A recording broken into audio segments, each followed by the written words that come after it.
Hello viewers, welcome to my channel. Bigg Boss హౌస్లో second weekend వచ్చేసింది.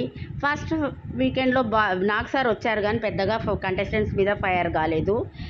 Second weekend sir వాళ్ళ తప్పుల్ని చూపెట్టి వాళ్ళని కడిగి పారేస్తే కాస్త సెట్ అయిపోతారు అని అనిపిస్తుంది.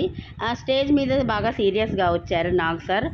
నాగ్ సార్ వస్తూ యష్మితోనే అన్నారు, నువ్వు చంద్రముఖి లాగా నాకు కనపడుతున్నావు. ఎందుకు సార్ అంటే, నువ్వు చాలా బిహేవ్ చేస్తున్నావు.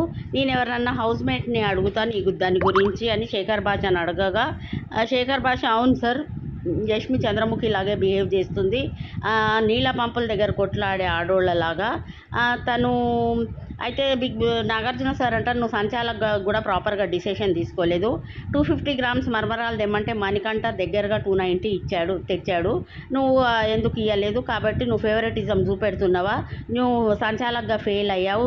థర్డ్ టాస్క్లో కూడా విష్ణుప్రియ పడిపోయినప్పుడు నువ్వు క్లాప్స్ కొడుతూ డాన్స్ చేయడం చూస్తుంటే నువ్వు కంప్లీట్గా చంద్రముఖిలాగా మారిపోయినావు అనిపిస్తుంది. నువ్వు నీ ఆట ఆడుకో, నువ్వు బ్యాడ్ వర్డ్స్ వాడుతున్నావు, విష్ణుప్రియని సిగ్గు లేదా అని అంటూ నువ్వు ఈసారి అయితే సంచాలకుగా ఫెయిల్ అయ్యావు. నువ్వు నీ బిహేవియర్ని మార్చుకొని నువ్వు మంచిగా ఆడాలి అని అయితే యష్మికి బాగానే డోస్ ఇచ్చాడు. అయితే ఈసారి నైనికాని యష్మిని చీఫ్స్గా తీసేసి నాగ్ సార్ అభయ్ ఇంకా నిఖిల్ని చీఫ్స్ చేశారని మనకు తెలుస్తుంది. అయితే ఫస్ట్ డే నిఖిల్ ఇంకా నైనికాని సేవ్ చేశారు నాగ్ సార్. లాస్ట్కి రౌండ్ వచ్చే వరకు ఆదిత్య ఓం ఇంకా పృథ్వీరాజ్ అయితే ఉన్నాడని అయితే మనకి ఆన్లైన్ ద్వారా తెలుస్తుంది. అయితే విష్ణుప్రియతో మాట్లాడుతూ నువ్వు మంచిగా ఆడుతున్నావు, గేమ్ మీద కాన్సన్ట్రేటెడ్ చేయని మంచి బూస్టప్ ఇచ్చాడు. పృథ్వీరాజ్తో సోనియాని నువ్వు జస్ట్ డిస్కషన్ మీద పెట్టినంత శ్రద్ధ గేమ్ మీద పెడతలేవు అని సోనియాకు కూడా ఒక క్లాస్ ఇచ్చారు. పృథ్వీరాజ్తో నువ్వు ప్రాపర్గా ఆడతలేవు, నువ్వు సోనియాతోనే బాగా తిరుగుతున్నావు అని పృథ్వీరాజ్ని చెప్పాడు. సంచాలక్ డిసిషన్ ఈజ్ ఫైనల్ అన్నప్పుడు ప్రేరణ, నువ్వు లైన్ టచ్ అయ్యావు, నువ్వు అవుట్ అంటే నువ్వు ఎందుకు బయటికి వెళ్ళకుండా డిస్కషన్ చేసావు అని నాగ్ సార్ అయితే వీడియో వేసి చూపెట్టారు. ఆ వీడియో చూడగానే పృథ్వీ లైన్ టచ్ అయ్యాడు. నువ్వు నీ గేమ్స్ మీద ఫోకస్ చేయి, నువ్వు వేరే వాటి మీద ఫోకస్ చేస్తున్నావు అని పృథ్వీరాజ్కి అయితే క్లాస్ ఇచ్చారు నాగ్ సార్. నిఖిల్తో మాట్లాడుతూ, ఎందుకు నిఖిల్ ఈ వీకెండ్ అంత ఈ వీక్ మొత్తం డల్గా ఉన్నావు, ఎమోషనల్గా అయిపోతున్నావు, నీకు మీ డాడీ షర్ట్ రాలేదని బాధపడుతున్నావా? నువ్వు మంచిగా వర్క్ చేసి నువ్వు ఏదన్నా వర్క్ చేస్తే మీ డాడీ షర్ట్ నీకు ఇస్తా అని అయితే నాగ్ సార్ చెప్పారు.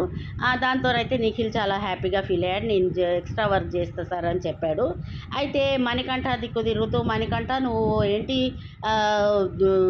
నువ్వు మారవాయిగా అంటే, సార్ నేను ఎమోషనల్గా ఇప్పుడు బిహేవ్ చేస్తలేను సార్, నీ ప్రాపర్గా అంటే నువ్వు దొంగలాగా మారిపోయావు కదా, బిగ్ బాస్ మీకు రాగిపిండి ఇచ్చారు, మీరు రాగిపిండి మాత్రమే తినాలి, మరి మీరు దోషాలు వేసుకొని ఎందుకు తిన్నారు? అది ఒకసారి బిగ్ బాస్ ఒక మాట అంటే అది రూల్ అంటే రూల్, మీరు రూల్ ప్రకారమే బిహేవ్ చేయాలి, రూల్ దాటి చేస్తే మాత్రం బాగుండదు అని అయితే మణికంఠకు కూడా ఒక బూస్ట్ ఇచ్చాడు.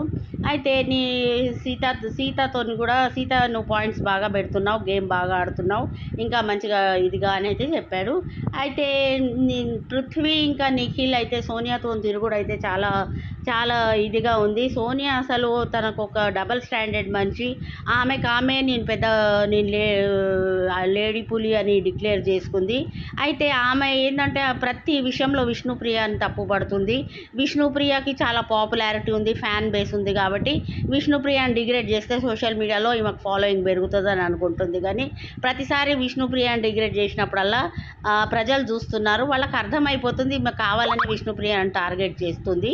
కాబట్టి సోనియా తన బిహేవియర్ మార్చుకొని మళ్ళీ తను చాలా వర్స్ట్ బిహేవియర్ ఉంది నిఖిల్తోని, పృథ్వీతోని. అయితే తను ఏమనుకుంటుందంటే నేనే విన్నరు అని పృథ్వీని నిఖిల్ని కొంచెం వాళ్ళని గేమ్ ఆడకుండా సైడ్ ట్రాక్ చేసేస్తే తను ఈజీగా గెలవచ్చు అనుకుంటుంది.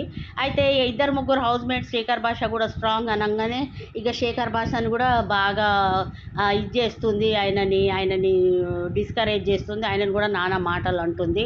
అయితే నాగ్ సార్ సోనియాని అయితే కడిగి పారేస్తే బాగుండు. సోనియా బిహేవియర్ అయితే చాలా వర్స్ట్గా ఉంది. నబిల్ చాలా కూల్ అండ్ కామ్గా ఉన్నాడు, మంచిగా గేమ్స్ ఆడుతున్నాడు. శేఖర్ భాష ఏది కానీ స్ట్రైట్ ఫార్వర్డ్ కరెక్ట్ మాట్లాడుతున్నాడు, కరెక్ట్గా ఉంటున్నాడు. అభయ్ నవీన్ కూడా కొంచెము ఫ్రాడ్ గేమ్స్ అంత మెలికల్ గేమ్స్ ఆడుతున్నాడు. కాబట్టి అభయ్ నవీన్ కూడా కొంచెం చెప్పి సెట్ చేస్తే అయితే చాలా మంచిగా ఉంటుంది. ఈ అసలు స్ట్రాంగ్ కంటెస్టెంట్స్ వీళ్ళు స్ట్రాంగ్ కంటెస్టెంట్స్కి ఫ్యాన్ బేస్ లేకపోయే వరకు ఎవరో స్ట్రాంగ్ కంటెస్టెంట్ పోయే అవకాశం ఉంది.